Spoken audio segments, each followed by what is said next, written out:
YouTube, what's good with y'all? It's your boy Justice coming back at y'all with another YouTube read, another energy read. I hope this finds y'all at a clarifying time in your day. All likes, comments, shares, and subscribes are so very appreciated. I appreciate every single one of y'all sticking with me, spending some time with me. Send all that love and ashe back to you and yours tenfold. If you need a person with me, hit up Shamika Sun with a C and Shamika@gmail.com. Without further ado, let's go ahead and get started. Spirit guides, angels, or the highest of white light, please bestow upon me, remove any distractions, any disruptions out of my personal reading, and allow me to clearly channel clear and concise messages for my divine collective and what they need to hear today. Thank you and ashe. Spiritual master. I'm tapping into a lot of gurus, but with that message I'm gonna take the spirit realms go hard for you. There's spiritual masters in the spirit realms that go hard for you. You're very radiant. There's higher ups in the spiritual realms that protect your radiance. There are higher ups in the spiritual realms that protect your highest light with prying eyes around you. Low vibrational entities, demons, people, places, things, circumstances that want to siphon off your energy is what I'm getting. Like people want to put you in a systematic kind of ordeal, whether they can limit you, stagnate you, or put you in a limited stagnating place so that they can siphon off your energy. There's some need of keeping you in a controlled environment, circumstance, or place, or system, or cycle, so people can habitually siphon your energy. So this is why ascension is needed, healing is needed, removing densities out of one's body, auric field is needed, and that's a generality. So alchemy, exercise, eating better, clearing out the system, water, grounding in nature, sitting outside like I'm doing, meditating. There's so many different ways to alchemize, but I just don't want to generalize and say do this by doing this and then go about the next thing, right? But clearing out your energy field, clearing out your auric field, because the way that they can take from your energy is by stagnating your energy or causing some type of density. So think about the streets, right? With the hood, right? When niggas gotta get control over somebody, they need to use all type of tactics, right? Especially around fear. There's some sense of like cornering you, or people trying to corner you, maybe emotionally, psychologically, or physically, to siphon off of your energy, or to continue siphoning off your energy. This is significant for somebody. Your voice is very therapeutic. You're meant to be heard in this world. What is the situation teaching you? You're meant to be heard. With distorted masculinity, this speaks to empowerment. The situations should be showing you where you have been disempowered by others, or where you internalize disempowerment from others. This is a message for somebody dealing with some very tapped in occult people, or tapped in, it don't even gotta be tapped in people. Like it could be really narcissistic people that really want to control your destiny, that don't have no spiritual gifts at all, that are really just that low vibrational. You take what resonates, but I'm really picking up on some occult shit too. But you know, you're a cult stopper, confirming that. So I think there's like, so a central theme of this message, you know, you're very backed by spiritual masters that know. So whoever I'm tapping into, you're a spiritual guru, an ascendant master in the creation. Upon you ascending past whatever this is for you, you're probably close to whatever that ascension is, so that mastery, that field of mastery. But this is revolving around the spiritual realms, because if you have spiritual gurus around you, real spiritual gurus protecting you in the spiritual realms for what your path is, you're probably going to become one of those spiritual gurus. And that's a significant message. With the page energies, I feel like people have pondered on your energy for a long time. People have always talked about your energy. People always took differently to you. With nurture your gifts, you're very special. People always looked at you as special. I feel like you didn't, whoever I'm tapping into, you didn't nurture your gifts, or you didn't know that you had gifts, or you didn't recognize the worth in it, or the specialness in it, or the value in it, so to speak. So maybe that's an awakening now. Maybe that's what shifted. Obviously with the strength, I'm getting willpower and strength. This gave you a sense of willpower, strength, or your awareness or awakening has given you a sense of strength or willpower amidst situations that really were trying to deceive you out of perceiving yourself correctly. This is very spiritual for somebody. with generational wealth, there was a generational wealth put over your life. It's almost like that Joseph message again, with an anointing. He had an anointing over his life from the jump.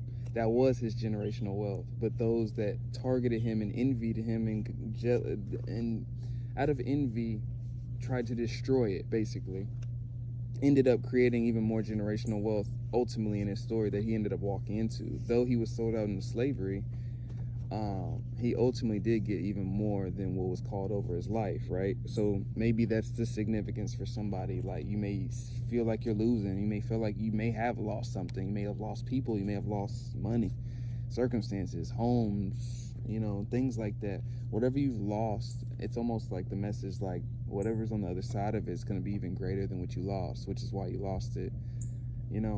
Something that usually, some things that are kind of cut out of our lives and let go is more of a divine detour, more than a divine rejection. It's not usually supposed to be viewed as a rejection. That can be significant for somebody. I'm kind of spitballing at this point, kind of going down rabbit holes, but forgiveness is your key to energy flow and ultimate peace.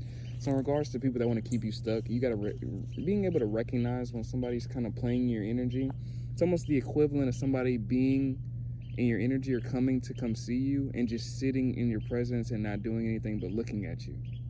It's the equivalent. That's when you're feeling that, you know what I mean? I'm talking about the analogy of feeling that, like what I just described. When you're feeling that somebody's pulling on your energy, siphoning your energy, you need to get the motherfuckers out of your energy. You need to move around, or you need to set boundaries. That's when motherfuckers is playing your energy. With the Eight of Pentacles, this is a master student card. People are threatened by your aura. I think people are threatened by your ability to learn quickly. And that's also something that would also fester into a motive for why people would want to stagnate and control your energy so that they can siphon off of it. There's a fear of you ascending. There's a fear of you growing past people. With the Emperor energy, exactly. There's a fear of you rising out of certain conditions, climates, boundaries, limitations, or circumstances that maybe people put onto you. Maybe people put you through that you weren't supposed to. I'm getting that message too. Certain things that were excessive. Excessive is the word. People went excessively in terms of trying to take you out, destroying how you viewed your climate situation, your alignment, so to speak. And a lot of that's coming out. I'm literally getting that. A lot of that's coming out to full fruition for others. That a lot of this is just, there's a lot of misconstrued information about whoever I'm tapping into, which is why you have such protection from a higher realm. Because a lot of people misconstrue what it is your gifts and your power is. With the Queen of Swords energy, there's a need for you to be in this perceptual awareness of the chessboard of other people's motives on that said chessboard. Because people have different motives when it comes to you and your energy. People, sometimes I'm getting the energy, people possess your energy like an animal. People look at your energy like a prize, like a money sign, or an animal, like it's objectifying you. So maybe you've dealt with being objectified. You're doing much better than you think. And this is just your confirmation for the judgment that's being carried out on these people now. Oh, I'm getting a different message. So it's almost like I said this in a different message. Your ascension, somebody that's trying to keep you pressed down or oppressed or persecuted or in a persecuted state, at least internalizing the persecution, so a victimizing state, right? Somebody that wants you to stay in that, the only way they'll get karma, for real, in terms of the law of correspondence, is if you heal through it and completely shift the situation. And that's through your healing. So healing or empowering through it. So taking the different decisions, closing timelines when you made the same choices of cyclings that disempowered you. But healing and going through that healing process and kind of going through the long route, so to speak, when it comes to like this type of dynamic or situation with narcissistic energy, this law of correspondence is going to have no choice but to go back onto that person in terms of what they all put onto you. And so I'm getting this energy with people that try to take your kindness for weakness that are now getting that correspondence in terms of you rising out of it, which would also make sense to why people are trying to systematically keep you back down and humble you, because also that has something to do with their karma. It has literal correspondence to their karma. So somebody, that may be a title. Somebody's rise may have correspondence to their karma. Your rise is correspondent to their karma. And it's not like that for everybody. It's not like that for everybody has distaste for you. Not everybody that dislikes you. It's for the people that put energy consciously towards you in hopes to lower you. That does the opposite. So it's going to lower them, right? So you're irreplaceable, and I feel like people are realizing that. And I think this is also how your spirit guides or whatever is protecting you, backing you, is reiterating back to you how you are viewed amidst your spirit team. Page of Swords, you may have been overthinking your worth. You may have been overthinking amidst gang stalking or amidst people that really try to make you feel worse about yourself. With the Magician energy, this is just a confirmation of what you really, how your guides view you, how the Most High views you. You're the co-creator, the alchemist, the master alchemist of your reality. You're a lot stronger, a lot wiser than you give yourself credit for. And with evil-willed family members and friends, I feel like there's a jealousy amongst people that were close to you because of that anointing, like Joseph, that I'm getting that heavily. The card didn't come out, but very much so. The yellow brick road, there's a need to keep on moving forward in your alignment. Keep on moving forward. They try to form smear campaigns and groups, but still aren't successful. Peep the signs, your intuition ain't lying. So that's a perceptual awareness in terms of perceptual confirmation, not awareness, perceptual confirmation for somebody to peep the signs in terms of the red flags that come up with anybody that you're questioning or doubting in terms of trusting them. That's probably the red flag that I'm confirming right now, especially when it comes to trust. Like, you can have a red flag about somebody. You could be overthinking something. You could be misinterpreting something. That's very very well can be the case. But if you're getting that about trust, and I'm confirming this message, that's probably a confirmation. With share your gifts, there's a significance on the sense of protection of your life being revolving around something you're going to carry out, something you're going to share, something you're going to express, or something you're going to walk or embody in a future date. That's going to be very heavily impacting for whether it's a family group, whether it's one person, that impacts a lot of other people, or it's in the public eye and a lot of other people. Either way, though, connections with connections to ancient Egypt, there's a sense of the